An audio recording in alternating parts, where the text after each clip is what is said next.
ওহ, গরমকালের রাত্রে রাস্তায় বাইক নিয়ে বেরোলে কিন্তু খুব মজা লাগে বল। হ্যাঁ, যতই গরম হোক না কেন, রাত্রে বাইক চালালে বেশ ভালো লাগে। রাত্রে ঠান্ডা হাওয়ায় শরীর যেন জড়িয়ে যায়। আজকে রাত তুই আমাদের বাড়ি থেকে যেতেই পারতি, কালকে সকালে না হয় আমি তোকে ট্রেনে তুলে দিতাম।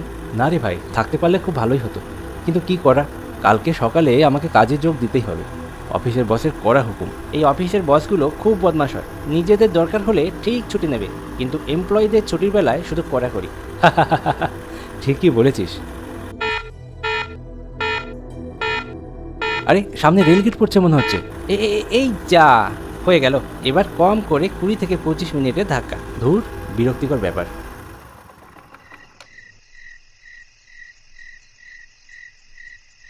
ও দাদা, গেটটা তুলে দিন না, একটু চলে যাই। গেট কি আর এমনি এমনি ফেলেছি দাদা, আপনাদের সুরক্ষার জন্যই তো গেটটা ফেলা। একটু দাঁড়ান, ট্রেনটা বেরিয়ে গেলেই গেটটা তুলে দেব। একটু মজা করছিলাম আপনার সাথে, কিছু মনে করবেন না। হ্যাঁ, সে আমি বুঝেছি, না হলে কি আর কেউ এমন কথা বলবে? তা এত রাত্রে যাবেন কোথায়? এই যে আমার বন্ধু বেড়াতে এসেছিল আমাদের বাড়িতে, এখন বলছে বাড়ি ফিরে যাবে, বর্ধমান যাওয়া শেষ লোকালটা ধরবে। ও আচ্ছা, তা এত রাত্রে বাড়ি যাবেন? আজকে রাতটা থেকে কালকে সকালে গেলেই তো হতো। অনেক করে বললাম বুঝলেন, কিন্তু শুনবেই না। কালকে সকালে নাকি ওর অফিসে যেতেই হবে, তাই আজকে রাত্রে বাড়ি ফিরতেই হবে। হ্যাঁ, যে যার কাজকর্ম শেষে বোঝে, কাজকর্ম বাঁচিয়েই তো আমাদের চলতে হবে। তা দাদা, আপনি একটু সাবধানে যাবেন বুঝলেন, রাত্রে ট্রেন, চোর ডাকাতের উৎপাত আবার বাড়ে। না না, আমার কাছে তেমন কিছু নেই, নেবে আর কি।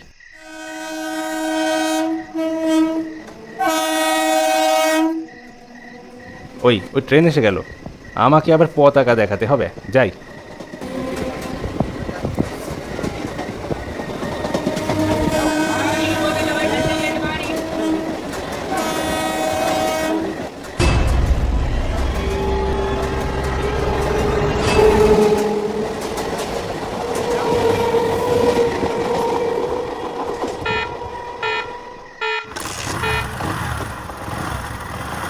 চললাম দাদা। হ্যাঁ, আসুন। এই যে এসে গেল স্টেশন। টিকিট কাউন্টারটা বন্ধ মনে হচ্ছে না? মনে তো হচ্ছে তাই, তবে আমার টিকিট কাউন্টার দরকার নেই। সকালে আসার সময় আমি একেবারে আপ ডাউন টিকিট কেটে নিয়েছি। ও বাবা, একেবারে কাজ সেরে এসছিস।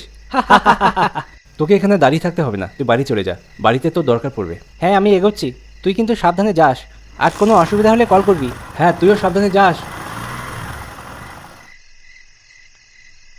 আমার বন্ধুর বাড়িতে একটি অনুষ্ঠান ছিল, সেই উপলক্ষে সকালবেলা আমি এখানে এসেছিলাম।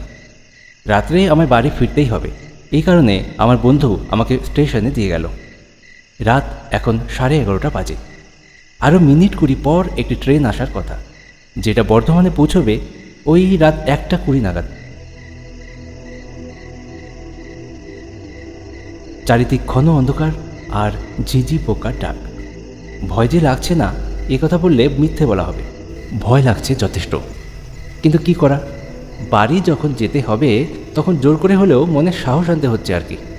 এটা যদি হাওড়া, শিয়ালদা বা বর্ধমান স্টেশনের মতো বড় জংশন হতো তাহলে এই সময়ও লোকে লোকারণ্য হতো, কিন্তু এখানে লোকজন তো দূরের কথা, কুকুর বিড়ালেরও দেখা পাওয়া যাচ্ছে না।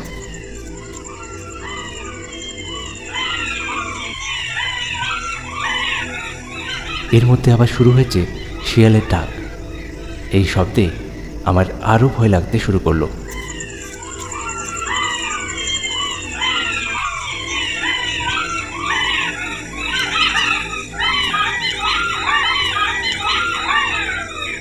বেশ কিছুক্ষণ দাঁড়িয়ে থাকার পর অবশেষে ট্রেন আসলো।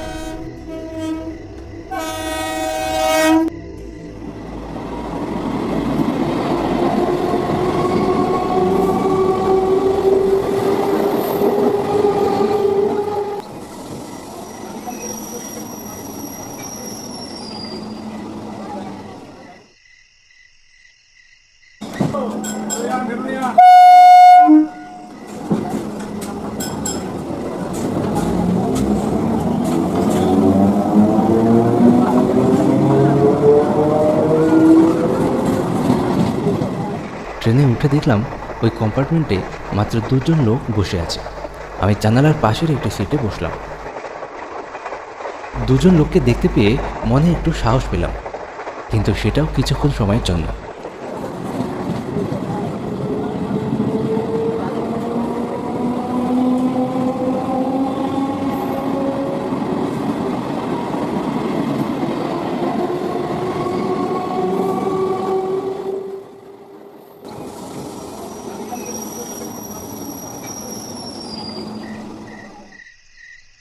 পরের স্টেশনে ট্রেন থামতেই সেই লোক দুটো নেমে গেল। মধ্যরাতের ট্রেনে এখন আমি একা।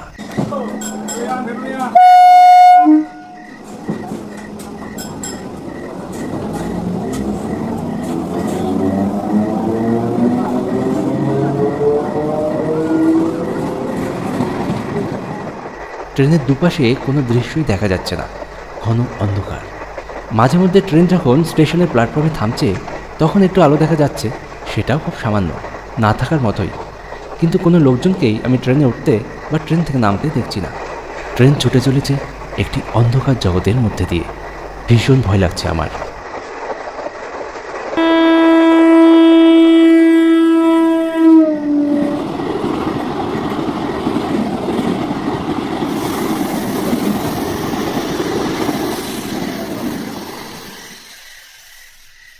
হঠাৎ ট্রেন থেমে গেল। এটা কোনো স্টেশন নয়, দুই স্টেশনের মাঝে কোনো ফাঁকা জায়গায় এইভাবে ট্রেন থেমে যাওয়ায় আমার শরীর যেন শিউরে উঠল। ভয়ে আমার হৃদযন্ত্রের কম্পন আরও বেড়ে গেল। এমন সময় দেখি চারজন লোক কোথা থেকে যেন ট্রেনে উঠে এলো। হঠাৎ করে চারজন মানুষকে দেখে একটু চমকে গেছিলাম ঠিকই, কিন্তু মনের ভয় অনেকটা কেটেছে। তারা সবাই সিটে এসে বসলো। এটা কোনো স্টেশন নাকি দাদা? না না, এটা স্টেশন কেন হবে? এটা আমাদের গ্রাম। তাহলে ট্রেন থামলো যে এখানে? আমরাই তো থামিছি গো। আমাদের লোক আছে যে অন্য কামরায়, তারা চেন টানলো আর আমরা উঠে পড়লাম এখানে। ট্রেনের চেন টেনে ট্রেন থামালেন? এটা কিন্তু উচিত না, এটা বেআইনি। এর জন্য আপনাদের উপর জরিমানা বা শাস্তিও হতে পারে, জানেন কি? জরিমানা? শাস্তি? হা হা হা হা হা হা। ধুর মশাই, আমাদের শাস্তি দেবে কে? এইসব কাজ আমরা রোজ করি। এই মনে করুন এই ট্রেনটা একরকম আমাদেরই। হা হা হা হা হা। বুঝলাম এরা হয় পাগল, না হয় নেশাগ্রস্ত। না হলে কোনো সুস্থ মানুষ এই ধরনের কথা কখনোই বলবে না। তাই এদের সাথে বেশি কথা বাড়ানো ঠিক হবে না।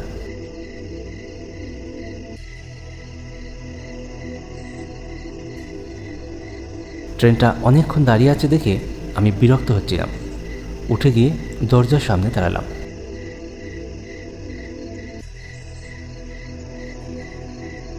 কিছুক্ষণ পর ট্রেন চলতে শুরু করলো।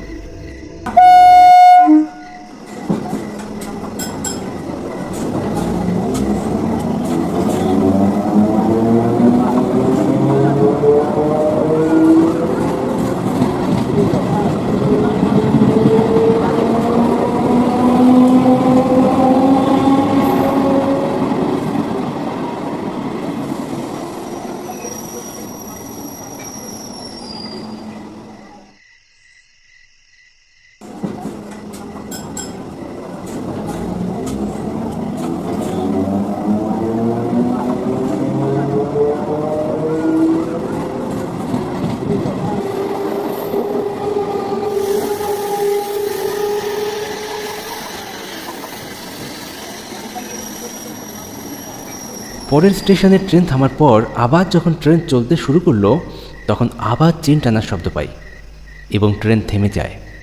উহ, বিরক্তিকর ব্যাপার। এই যে এখন চেন টানার শব্দ পেলেন, এটাও কিন্তু আমাদের লোকেরই কাজ।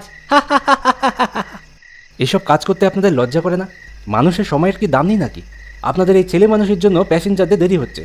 আপনারা জানেন আমি আপনাদের কি করতে পারি? আচ্ছা, কি করতে পারেন শুনি? আপনাদের ছবি তুলে আরপিএফকে দিলেই ওরা কিন্তু আপনাদের শাস্তি দেবে। হা হা হা হা হা হা। চেষ্টা করে দেখতে পারেন। আমি পকেট থেকে মোবাইল বার করে ক্যামেরা অন করে ওদের ছবি তুলতে যাচ্ছি। মোবাইলের স্ক্রিনের দিকে তাকিয়ে আমার শরীর যেন ভয়ে ঠান্ডা হয়ে এলো। মোবাইলের স্ক্রিনে যা দেখছি সেটা আমি আমার নিজের চোখকে বিশ্বাস করতে পারছি না। সামনে যারা বসে আছে তারা কেউই মানুষ নয়, প্রত্যেকেই ভূত। কি ক্যামেরায় দেখেছেন তো আমরা কারা, নাকি বাইরেও দেখাবো? দে না, একবার দেখিয়ে দে।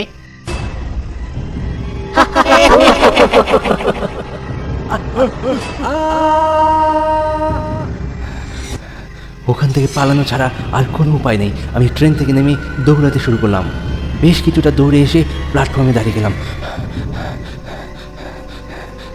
দৌড়ে পালাবই বা কোথায়? চারিদিকে ঘন অন্ধকার। ভয়ে আমার মাথা কাজ করছে না। অন্য কামরায় ওঠারও সাহস পাচ্ছি না। যদি সেখানে ওরা চলে আসে।